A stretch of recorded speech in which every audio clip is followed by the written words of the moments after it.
Le cancer. Une pensée vertigineuse qui bouleverse une vie, traverse le quotidien, transforme les relations et réinvente les priorités. Mais derrière ce mot, il y a avant tout des histoires, des visages, des voix humaines et singulières. Bienvenue dans Le Cancer et moi. Un podcast où nous tentons de mettre des mots sur la maladie et ses réalités sociales.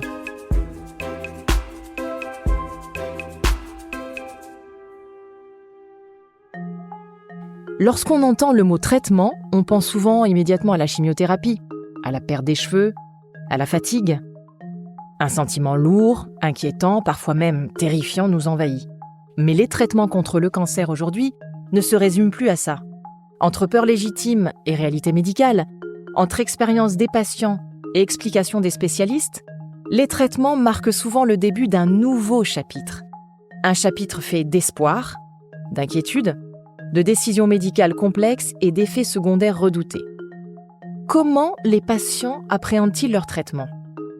Comment est construit un protocole ? Quelle direction prennent les évolutions médicales ? Dans ce nouvel épisode de notre podcast « Le cancer et moi », nous allons ainsi parler des traitements contre le cancer, de ce qu'ils sont réellement, de la manière dont ils sont choisis par les équipes médicales et de la façon dont la médecine a évolué ces dernières années. Vous entendrez ainsi les témoignages de Cécile, Philippe et Pascal Bataille, accompagnés de l'expertise de l'oncologue Alain Fourquet et du pharmacien hospitalier en oncologie Jean-François Tournamille.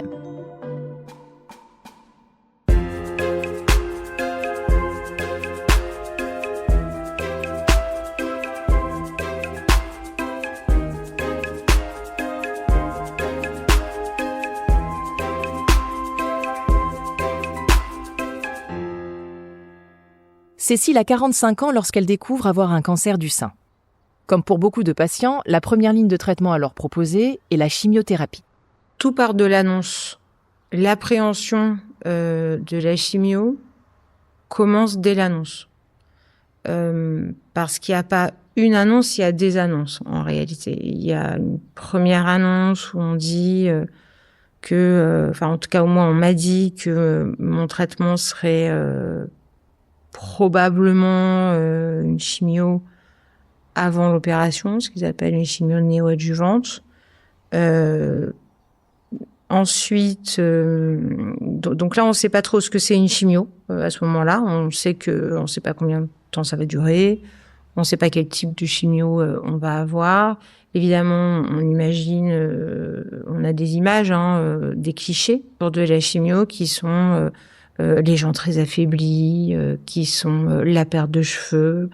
On a des craintes immenses sur, en gros, je vais maigrir, je vais vomir, je vais perdre mes cheveux, on va me mettre sous cortisone. Enfin voilà, ça c'est, on imagine en fait tout de suite le pire, mais en même temps, on sent bien qu'il y a beaucoup de nuances. Enfin, c'est un peu comme si en tout cas, moi, j'ai oscillé entre à chaque fois les scénarios les plus clichés, les pires, et puis parfois en me disant non, mais en fait, il y a plein de chimios. Enfin, dans mon entourage, je savais qu'il y avait plein de chimios différentes, je savais qu'il y avait un arsenal qui est très complexe, c'est beaucoup plus complexe que ce qu'on imagine. Moi, il s'est écoulé, pour ma part en tout cas, ce délai entre l'annonce et la première chimio, je pense que ça a été de 3 semaines. C'est-à-dire que j'ai d'abord eu un coup de fil, on m'a expliqué que j'allais avoir une chimio, que ça allait durer, je crois qu'à l'époque on me parlait au moins de 6 à 12 mois, bon c'était un peu vague, mais en réalité ça c'était mon chirurgien qui m'appelait, et je devais voir l'oncologue qui lui en fait devait amener des précisions, et l'oncologue pour le coup m'a vraiment complètement détaillé mon protocole, et c'est là que j'ai vraiment appris que c'était 1 an. Donc dès le début il m'a parlé d'1 an. Et ensuite, alors c'est vrai que dans les annonces, et vous en parlez d'ailleurs dans certains podcasts, mais il y a une espèce de sidération. C'est-à-dire qu'en fait, on sort du rendez-vous, on se dit mais comment ça un traitement, mais c'est pas possible. Donc je suis passée par toutes les phases, le déni, en disant mais non, mais 1 an, mais non, enfin c'est pas pour moi 1 an, non ça va pas être 1 an, c'est pas vrai. Et ensuite, il y a une reprise en fait de ce rendez-vous. Moi, pour le coup, c'était une infirmière du pôle qui reprend rendez-vous, qui réexplique en fait finalement exactement la même chose. Simplement, c'est une infirmière qui le fait. Et elles ont quand même cette façon un peu différente des oncologues d'aborder les choses, mais qui en fait réexplique les mêmes choses, les mêmes étapes, mais par une espèce d'effet stéréo et de répétition. On finit vraiment par comprendre que oui, en fait, ça va être... Et à ce moment-là, ça vous a enlevé un peu d'angoisse ou ça vous a quand même... Non, ça m'a pas enlevé l'angoisse à ce moment-là. Ça a fait que la décupler parce que malgré tout, alors ils essayent évidemment ils répètent beaucoup je comprends l'effet répétition parce que c'est de l'acceptation, mais l'acceptation c'est pas encore enlever l'angoisse. C'est se dire oui, bon, là c'est vraiment 12 mois de chimiothérapie. Pour lever l'angoisse, il a fallu vraiment que finalement je commence. Voilà. Et quand j'ai commencé, c'est là qu'en fait j'ai commencé à démystifier.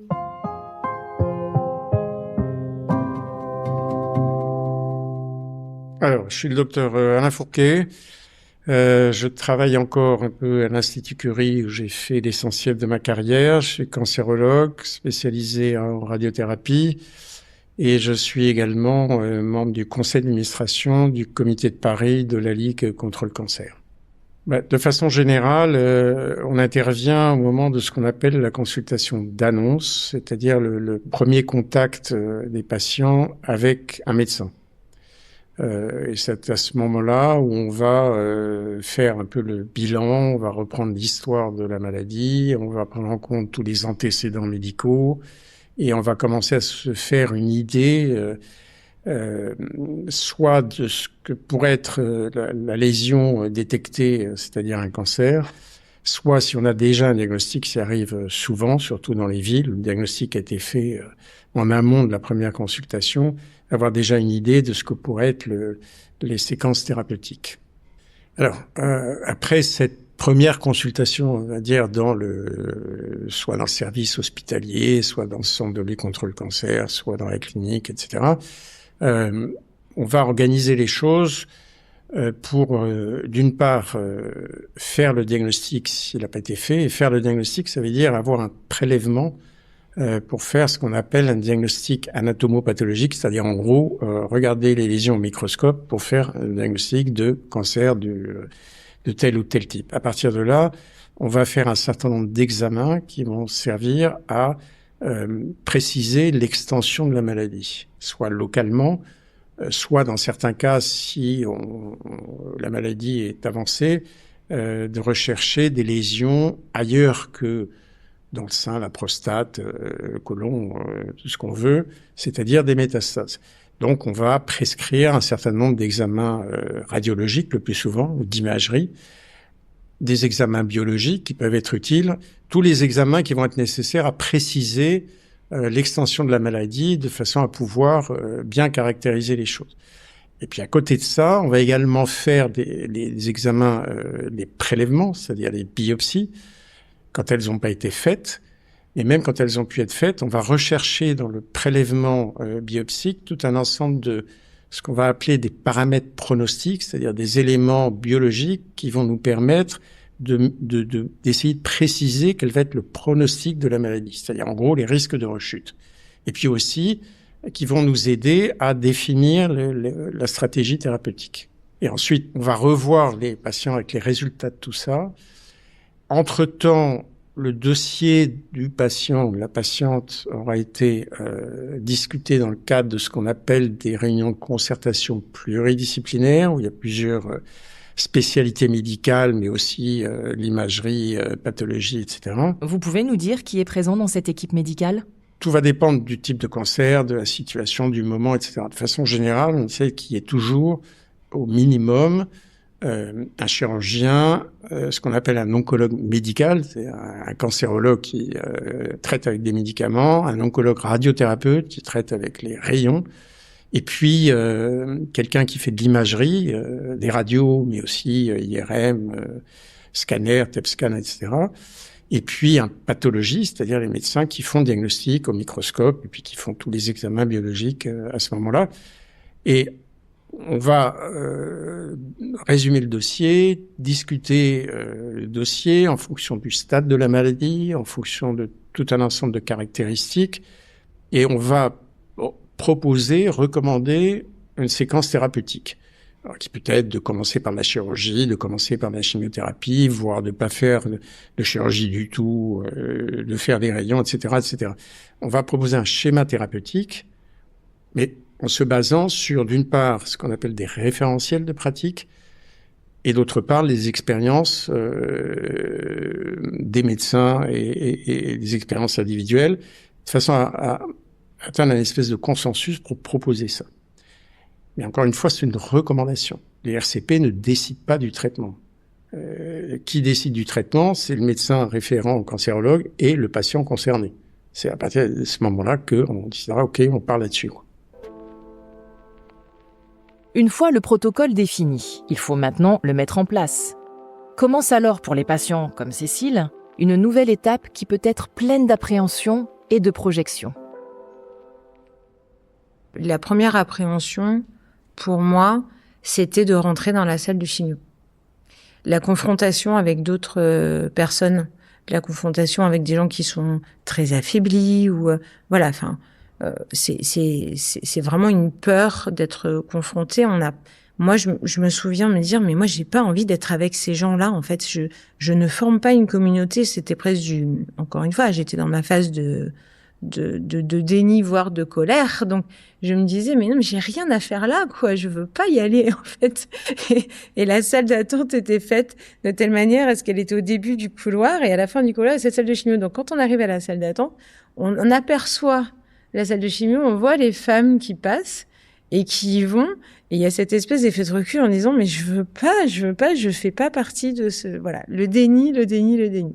Et puis, au bout d'un moment, à force, voilà, on va dire, d'acceptation que vraiment il va falloir aller au bout de ce couloir, j'y vais et je découvre en fait une petite salle, des gens, un personnel hyper souriant, extrêmement accueillant, un côté bienvenue, comment vous allez. On a du thé, on a du café, installez-vous, on va vous expliquer. Donc voilà, ça commence en fait comme ça. Et donc là, on se dit, bon, déjà, je vais prendre un café. Puis je vais discuter avec ces gens-là qui ont l'air quand même très sympathiques. J'ai vraiment eu de la chance d'être tombée sur une équipe, mais qui met tellement une ambiance, bienveillante, détendue, à l'écoute. Et en même temps, qui parle d'autre chose. Comment vous allez? Vous avez fait quoi aujourd'hui? C'est quoi vos projets de vacances? Voilà. Donc, tout de suite, en fait, on sort de bonjour madame, on va vous faire une perfusion. Enfin, c'est pas du tout ce que j'ai ressenti quand je suis arrivée. En tout cas, là où j'ai été soignée, c'est vraiment une structure dans laquelle il y a, je pense, un personnel qui a le temps d'écouter, d'être là, de faire tout le lien. De discuter. Enfin, encore une fois, une infirmière, c'est pas juste quelqu'un qui soigne, c'est quelqu'un qui prépare aux soins. Et la façon, moi, dont j'ai été préparée aux soins, j'estime que c'est en effet extrêmement précieux. Donc oui, j'ai eu cette chance-là. Et je trouve que c'est vraiment 80% du ressenti. Au final, quand on sort de cette première séance de chimio, c'est grâce aux infirmières, quoi. Et encore une fois, l'oncologue et l'infirmière ont des rôles différents. L'oncologue rassure, mais reste en fait dans le métier. Et c'est normal, c'est son rôle, parce que pendant qu'on a rendez-vous avec l'oncologue et pendant qu'il explique les chimios, lui, il est dans son métier. Il rassure, mais il rassure médicalement. Alors que les infirmières, c'est humain. Elles rassurent personnellement. Et c'est l'énorme différence et complémentarité. Et l'un va pas sans l'autre. Enfin, vraiment, les deux, pour moi, sont complètement imbriqués. On peut pas aller pour moi, on peut pas bien vivre une chimio si on n'est pas dans un état d'esprit de ça va bien se passer et ces gens-là vont prendre soin de moi. Et je me souviens que voilà, c'est aussi une discussion. On parlait de la salle de chimio tout à l'heure, qui est devenue mon deuxième salon, quoi. Hein. Mais à chaque fois, on fait le point. Et qu'est-ce que vous faites? Qu'est-ce que vous arrivez à faire? Et avec, voilà, il y a vraiment cet effet de, prise en charge sur le long terme, quoi. On vous lâche pas, quoi. Enfin, et les soins support, est-ce que vous y allez? Et on me redonnait les flyers à chaque fois. Alors sinon, il y a ça cette semaine, est-ce que vous voulez vous inscrire, etc. Donc voilà, aussi cette chance d'être dans cette structure-là, encore une fois, qui a parfaitement compris que le patient, en fait, était lui-même expert de ses propres effets secondaires. Et ça, le médecin, il peut pas. Il écoute, il adapte, mais de façon fondamentale, quand on a des traitements qui ont des très lourds effets secondaires, c'est forcément le patient qui lui-même, en fait, pas la manette, mais en tout cas, c'est lui qui peut le mieux aiguiller les professionnels de santé pour pouvoir les traiter. Les traitements contre le cancer ont profondément évolué ces 20 dernières années. Aujourd'hui, on ne parle plus d'un traitement unique, mais d'approches personnalisées, adaptées au type de tumeur, au profil génétique et au patient lui-même.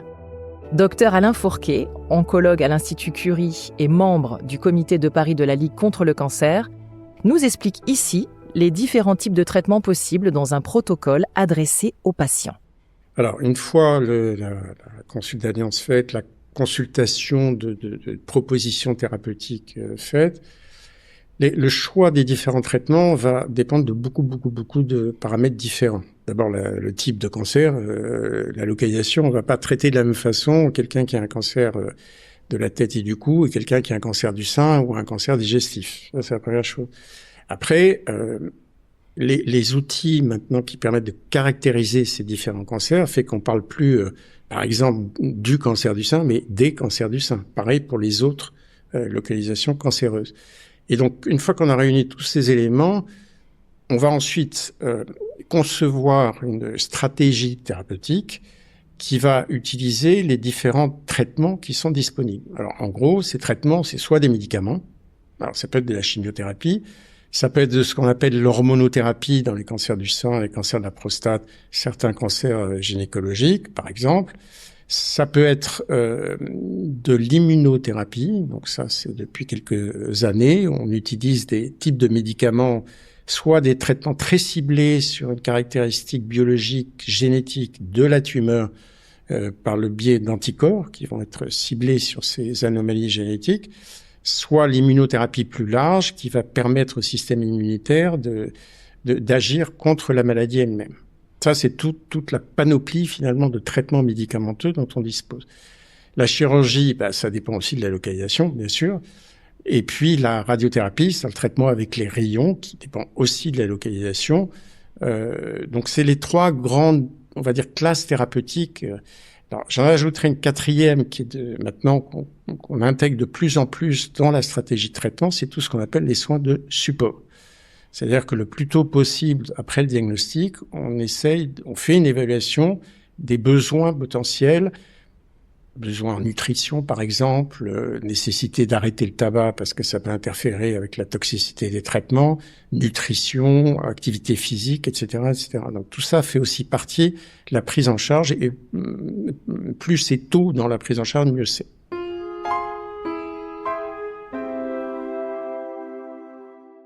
Un traitement contre le cancer n'est jamais anodin.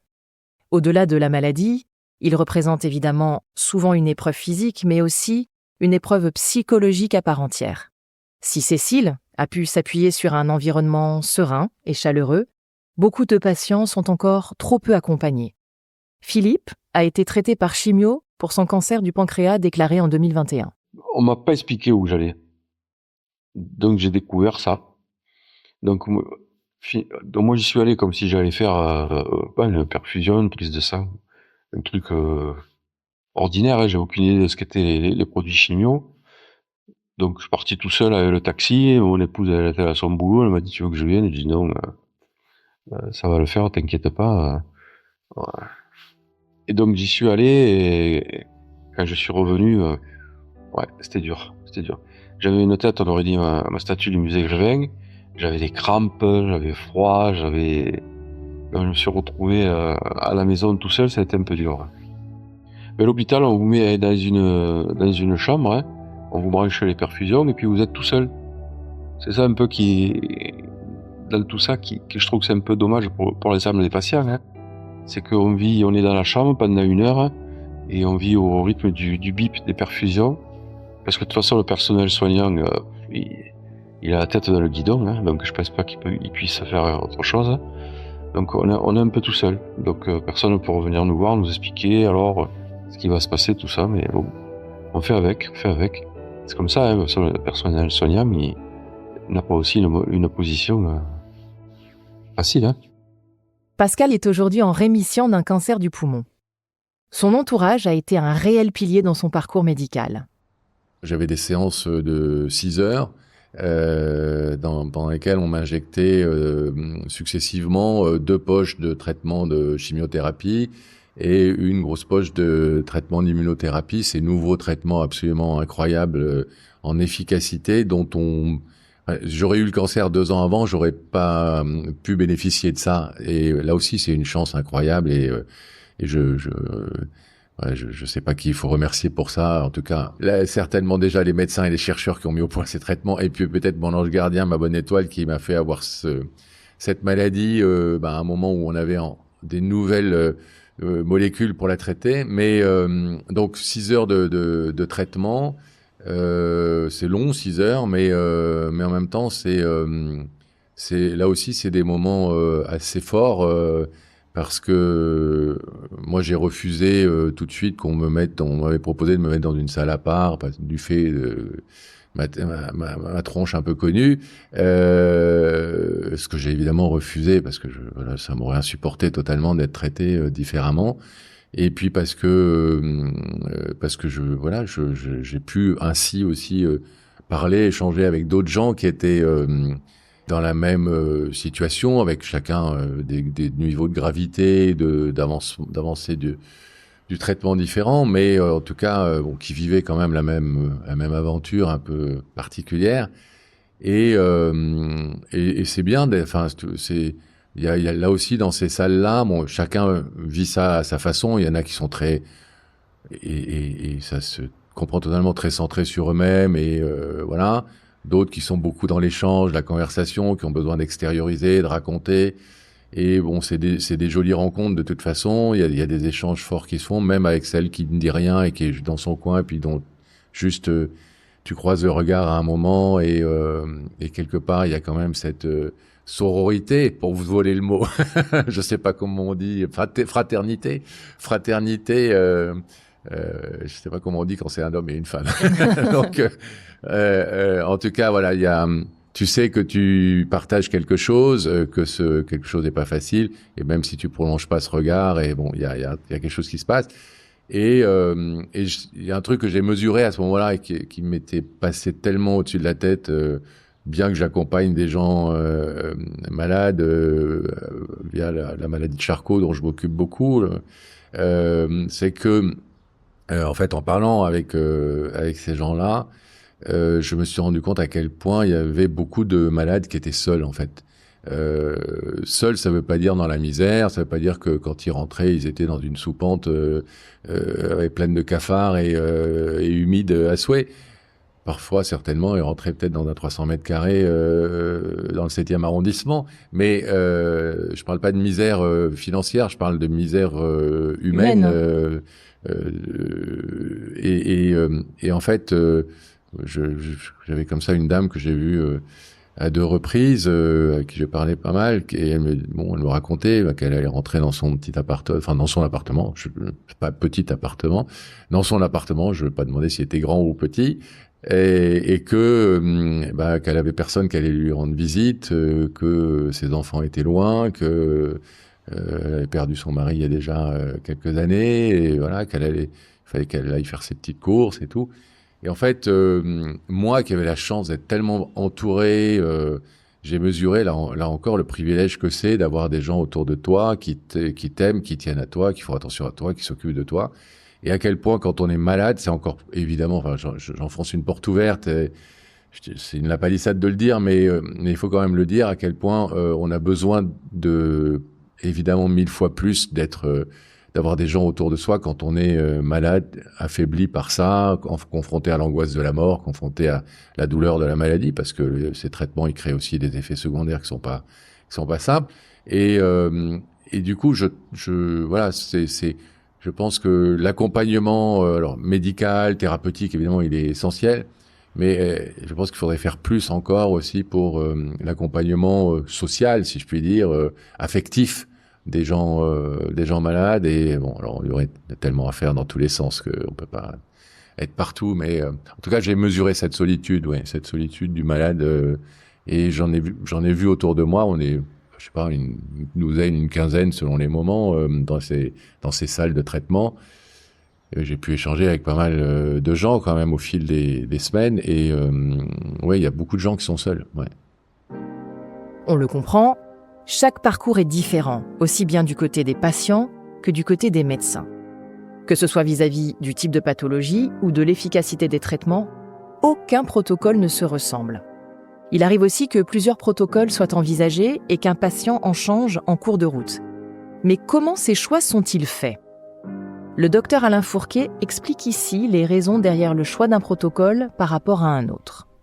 Alors, la définition de la séquence de traitement, et quand les traitements soit commencent par des médicaments, c'est-à-dire le plus souvent une chimiothérapie, soit dans le cours de la séquence thérapeutique, une indication de chimiothérapie, on va choisir le protocole, c'est-à-dire l'association de médicaments de chimiothérapie, qui sont considérés comme étant les plus efficaces au moment qui correspond à la période de traitement. Mais considérés plus efficaces, c'est par rapport à d'autres traitements qui étaient considérés comme les traitements les plus efficaces il y a peut-être quelques années, pas tant que ça. Donc c'est plus efficace, mais c'est pas l'un est efficace et l'autre l'est pas du tout. Bon. Après, va entrer en compte ce qu'on appelle la tolérance générale au traitement, c'est la capacité pour les patients de tolérer le traitement qui va être prescrit. De tolérer sur la durée, parce que c'est souvent, les chimiothérapies, ça dure souvent plusieurs semaines, voire même plusieurs mois, par ce qu'on appelle des cures successives. Et donc, on va suivre ça de très près, bien sûr, et si ce traitement est pas bien toléré, c'est-à-dire qu'il y a d'effets secondaires qui conduisent à arrêter le traitement parce qu'il est mal toléré, à ce moment, on peut réduire les doses de 20% par exemple. On peut espacer les intervalles entre les perfusions de chimiothérapie. Ça ne veut pas dire que ça va être totalement inefficace. Ça veut dire que ça va permettre d'être mieux toléré, mais aussi de conduire jusqu'au bout le protocole de traitement. Et puis on peut aussi arrêter cette association de médicaments et par exemple changer vers le protocole de traitement qui était considéré comme le plus efficace il y a quelques années. Ce qui ne veut pas dire qu'il n'est pas efficace, ça veut dire qu'il reste efficace, peut-être un peu moins, mais tout ça est affaire de probabilité. Un nouveau protocole peut peut-être apporter 5% d'efficacité en plus, mais si ces 5% ne peuvent de toute façon pas être attendus à cause de la toxicité, on va revenir au protocole précédent qui va être avec des médicaments différents, qui permettra, lui, d'être bien toléré jusqu'au bout du traitement et donc avoir une certaine efficacité quand même. Donc c'est pas parce que on réduit les doses ou on change de traitement que ça marche pas du tout, qu'il n'y a rien à faire. Alors, toxicité, c'est l'ensemble des effets secondaires qui sont liés aux médicaments reçus. Alors bon, classiquement, dans les chimiothérapies, ça peut être des nausées, ça peut être des cheveux, ça peut être des troubles digestifs, et ça peut être des problèmes de baisse importante des globules, des globules blancs, des globules rouges, qui sont liés à l'effet des chimiothérapies sur la moelle osseuse qui fabrique les globules. C'est les plus fréquents. Après, il y a des toxicités qui sont liées à chaque type de médicament. Alors, les protocoles de traitement, il y a à la fois les médicaments de chimiothérapie, et puis il y a aussi la prise en charge justement de ces toxicités ou la prévention de ces toxicités qui rentre en jeu. Donc, on donne des médicaments pour empêcher tel ou tel type de toxicité. Alors, d'une part, la responsabilité du traitement, c'est celle du médecin cancérologue en accord avec le patient. Ça, c'est la première chose. Après, quand il y a soit une évolution de la maladie sous traitement, ce qui peut arriver, soit une toxicité trop importante, il y a toujours des discussions d'équipe. Même si un médecin a beaucoup d'expérience et sait très bien où il va, il y aura toujours une discussion un peu collégiale soit dans le cadre du service concerné, soit aussi dans le cadre d'une réunion de concertation pluridisciplinaire. En gros, on va valider la recommandation d'arrêter le traitement en cours et de passer à un autre type de protocole de traitement. C'est en général comme ça que ça se passe. Mais au départ, il y a le médecin qui suit le patient, qui dit c'est pas bien toléré ou la maladie progresse, donc on va s'orienter vraisemblablement vers ça, puis après c'est discuté et validé. Il faut pas que ça dure des semaines. Cette situation, Cécile y a été confrontée. Elle qui appréhendait énormément de ne pas supporter le protocole de chimiothérapie initialement prévu, son angoisse s'est concrétisée puisqu'elle a dû changer de traitement en cours de protocole. Alors c'est vrai que c'est des choses qui sont très abordées aussi qui étaient très abordées pour moi avec mon oncologue. Il m'a toujours dit depuis le début que on allait commencer une première chimio, mais qu'il y avait des tas d'options qui étaient possibles derrière. Et parce que face aux inquiétudes de la chimio, de la fatigue, des nausées, blablabla, on se dit mais mon Dieu, si je supporte pas, est-ce qu'on pourra quand même me soigner? Ça c'est le premier réflexe. Mais si cette chimio-là elle marche pas, qu'est-ce que vous avez d'autre en fait en réserve? Donc ils ont des choses en réserve. En tout cas pour moi ils avaient des choses en réserve. Il me l'a fait comprendre tout de suite. Néanmoins, quand j'ai commencé, en effet, il a fallu quelques temps pour que je m'aperçoive que j'étais vraiment en train de diminuer, on va dire. La première semaine, j'ai trouvé que l'impact de cette première chimio était très dur. Mais bon, ça fait une semaine, c'est peut-être la première, il faut s'habituer. Et puis, on nous dit aussi que parfois, c'est très dur au début, mais qu'en fait, après, ça se stabilise et qu'on arrive à reprendre le dessus. Donc, j'ai passé cette première semaine. Deuxième semaine, j'étais encore très mal. Troisième semaine, vraiment, j'avais des migraines incroyables, des nausées, où là, je commençais ça n'allait plus, je pouvais pas prétendre rester chez moi. Mais en même temps, portée par la volonté de se dire, mais si, il faut que j'y arrive, parce que sinon, je vais pas être soignée. Vous voyez, cette impression de se dire... si je la supporte pas, en fait, ça va avoir des conséquences sur moi. Donc, je me suis vraiment enfermée dans cette logique de tu dois tout supporter. Parce que sinon, ça va être encore plus compliqué pour te soigner. Donc, j'ai eu, je pense, un peu de temps là. C'est une dizaine de jours, 15 jours, quoi. En gros, 2 séances. Qui ont été un peu les séances de trop pour moi jusqu'à arriver au point où ça allait pas. Ça allait pas, j'avais beaucoup trop de douleurs. Et ce qui s'est passé à ce moment-là, c'est que j'ai appelé l'oncologue.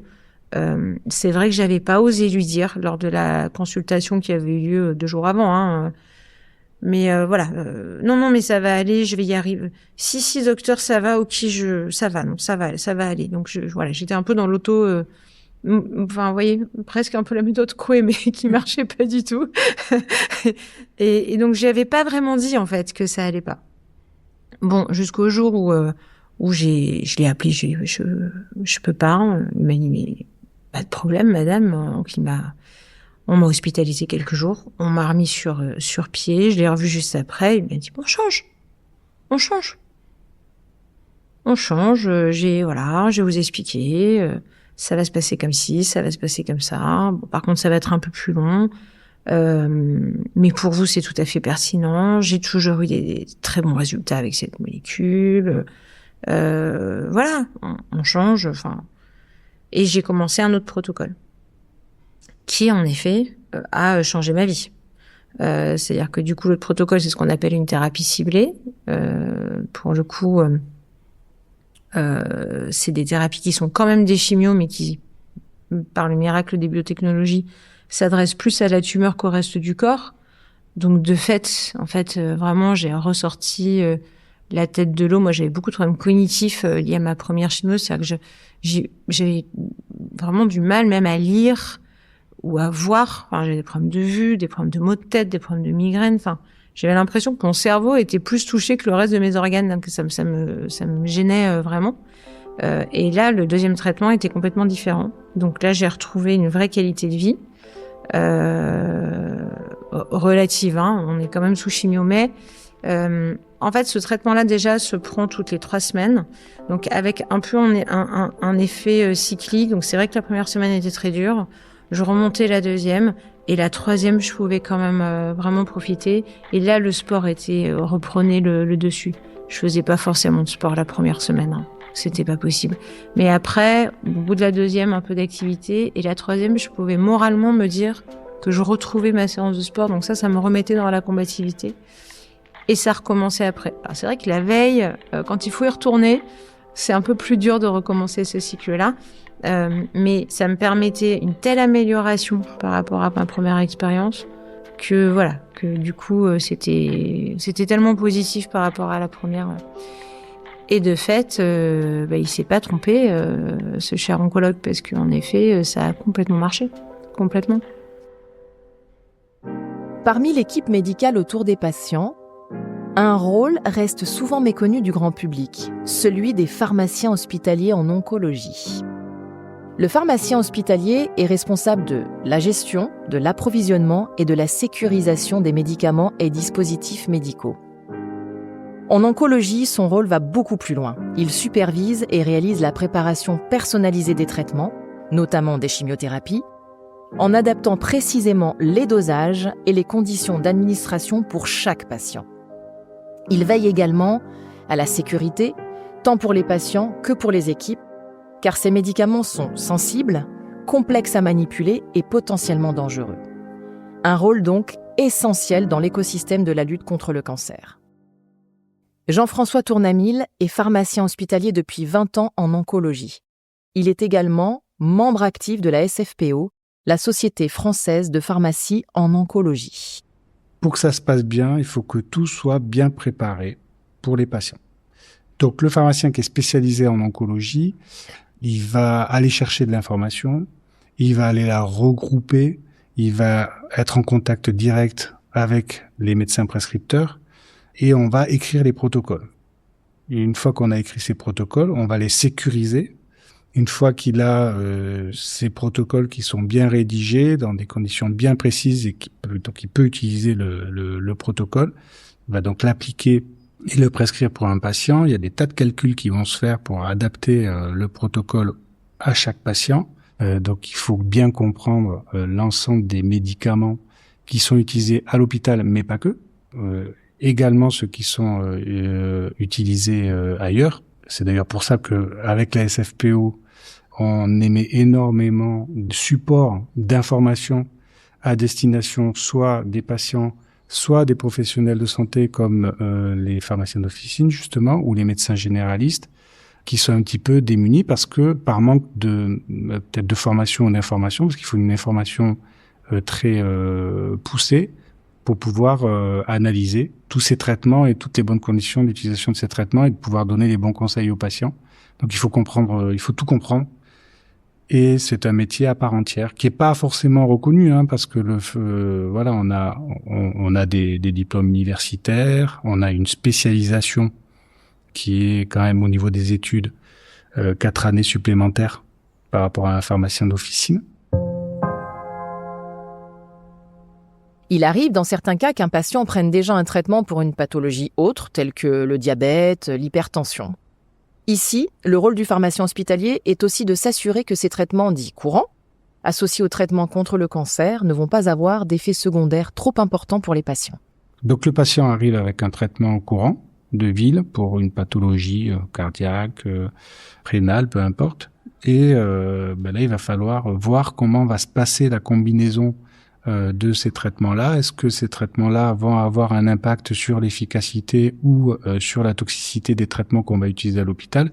Et inversement, est-ce que notre traitement va avoir un impact sur un traitement antihypertenseur, un traitement courant du patient. Alors c'est d'autant plus important que les patients, il n'y a pas que les traitements courants de vie, là. Il y a tout ce qui est phytothérapie, les probiotiques. On connaît certaines propriétés, donc on peut s'appuyer sur ces propriétés pour adapter nos traitements, mais on les connaît pas bien. Quand des patients arrivent avec une liste de champignons japonais, d'écorce de je sais quel arbre ou voilà, voilà, il faut essayer d'aller trouver la moindre propriété qui pourrait avoir une influence sur nos médicaments.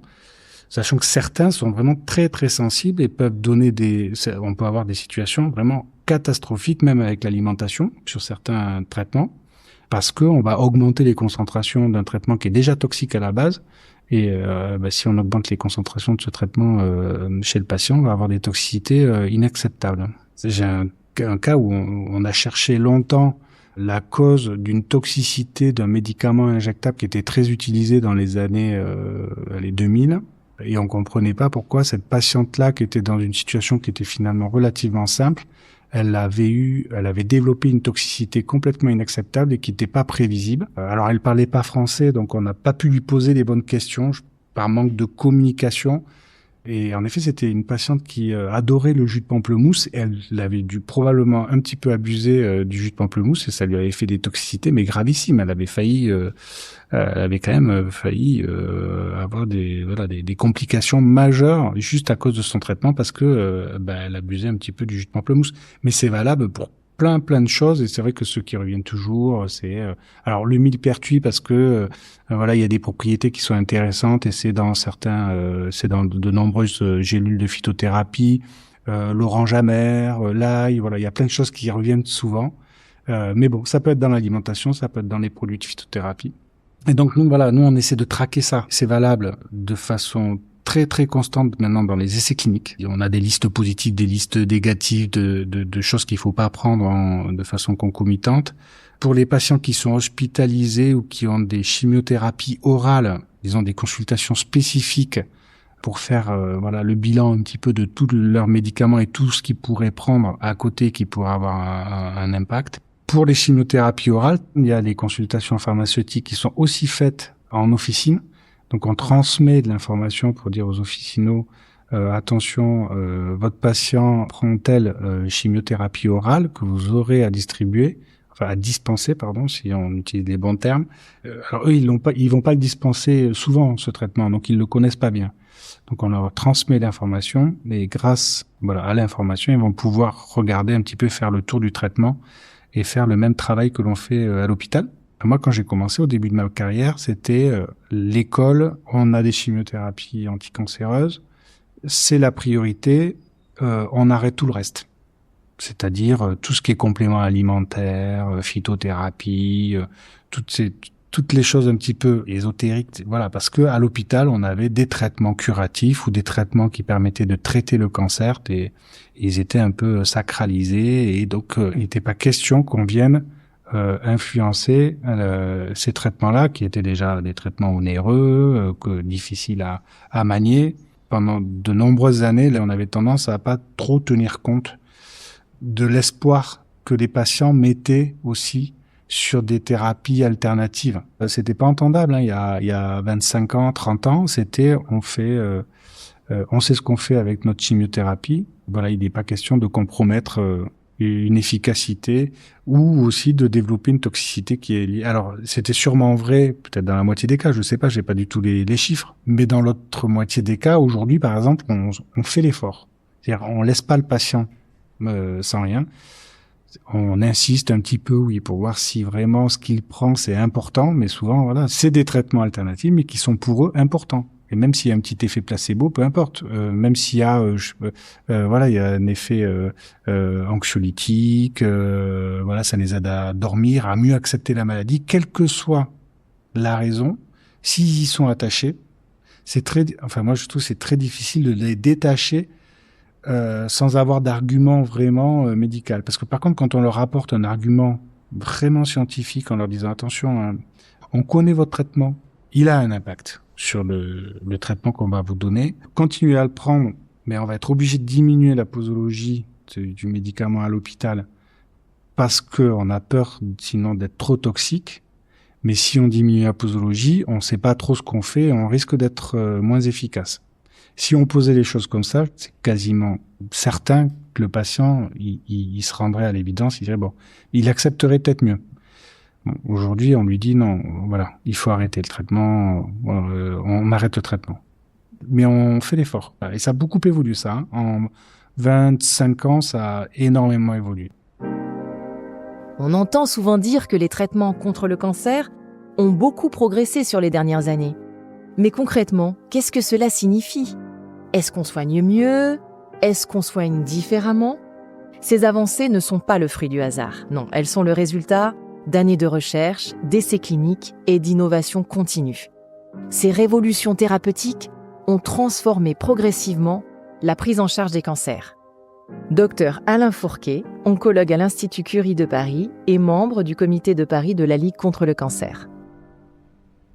Les évolutions thérapeutiques dans le traitement des cancers, elles sont continues. C'est-à-dire que c'est d'année en année, avec le résultat de la recherche d'abord fondamentale, la recherche clinique, et donc des essais, ce qu'on appelle les essais thérapeutiques, il y a une amélioration continue des résultats des traitements dans tous les domaines, non seulement sur la réduction des risques de rechute, mais aussi sur la réduction des risques de décès liés au cancer considéré.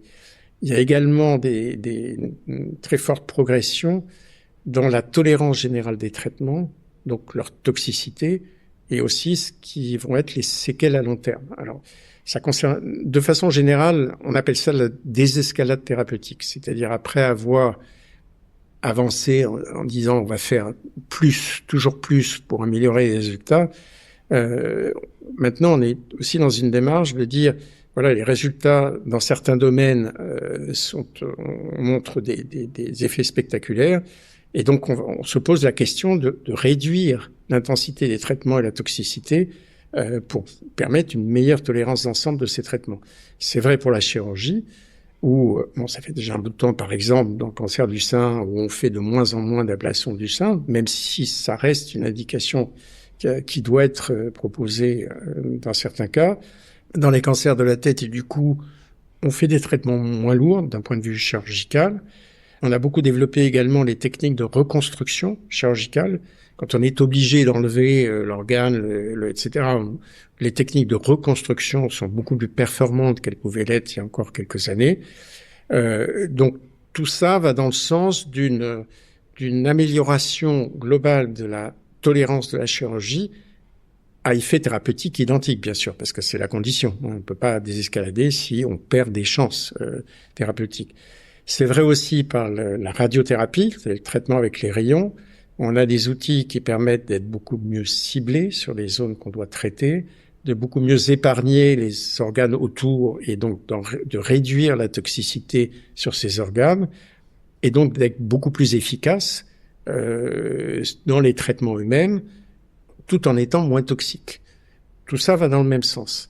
Et il y a aussi beaucoup d'avancées dans les traitements médicamenteux, avec l'introduction de ce qu'on appelle l'immunothérapie, en plus de la chimiothérapie et des autres traitements, depuis une dizaine d'années maintenant, qui a montré des résultats extrêmement intéressants dans la réduction des risques de rechute.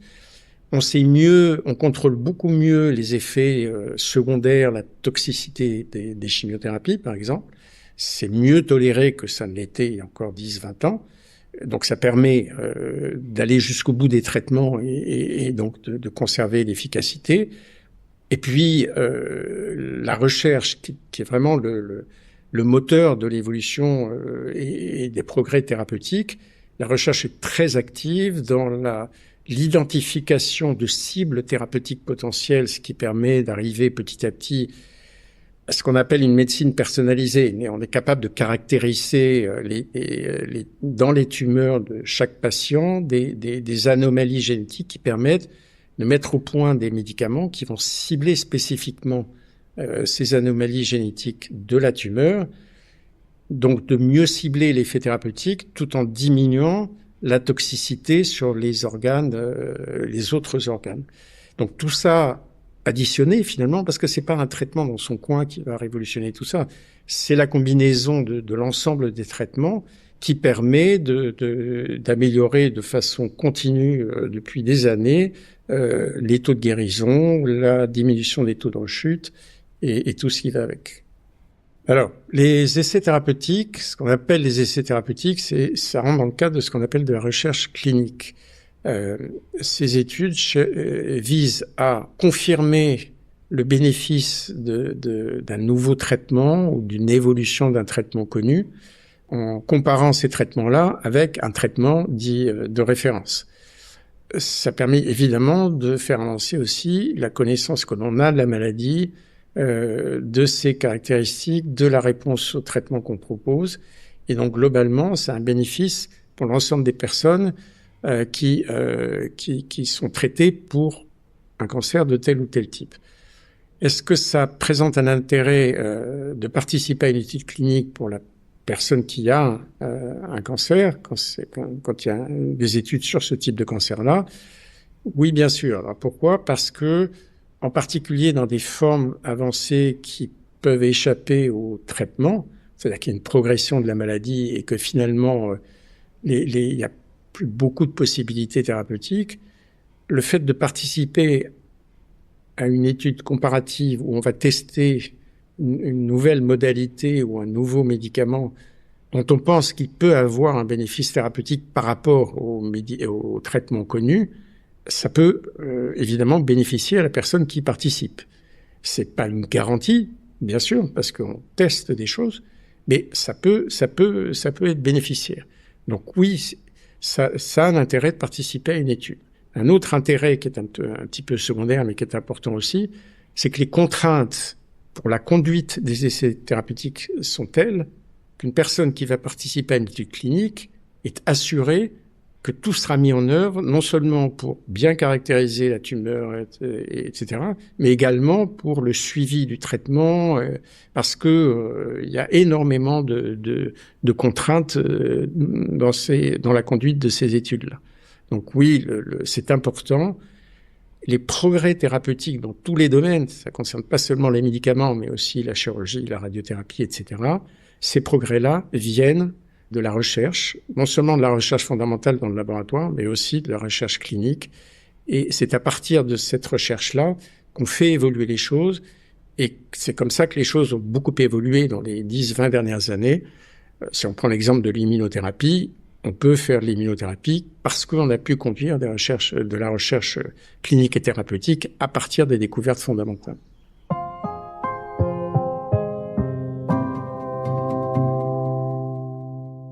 Les traitements constituent un parcours long et éprouvant, même lorsqu'ils fonctionnent. Mais comment appréhende-t-on la fin de son traitement? Cécile a suivi 1 an de chimiothérapie.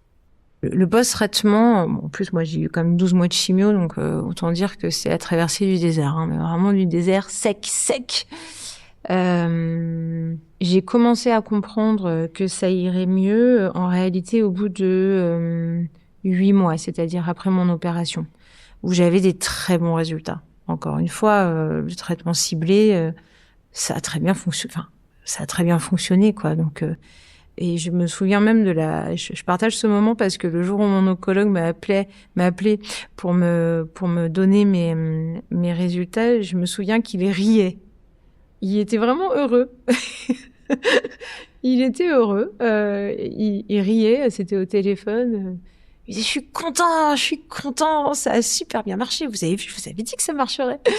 Il était hyper content. C'était vraiment un moment d'échange qui était formidable, quoi. Pour moi, je me rappellerai toujours de ce coup de fil-là. Mais le truc qui était peut-être un peu plus dur, c'est que il était très content, mais il fallait quand même continuer la chimio. Donc voilà, c'était quand même un peu plus. Voilà. Puis il fallait caler la radio au milieu, donc voilà, il y avait la radio à caler.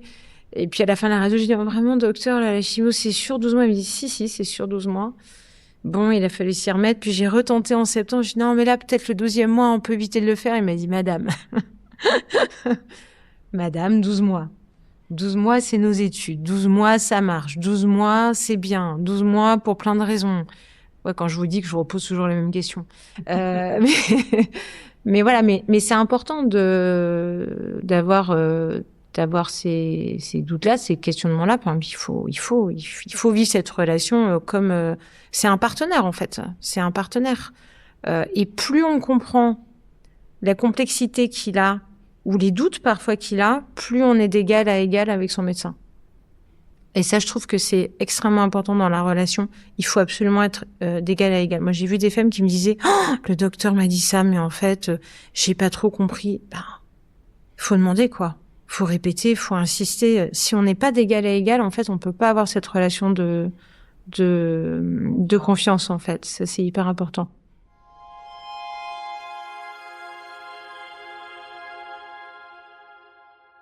On le voit ici, les traitements ne sont pas seulement une succession d'actes médicaux.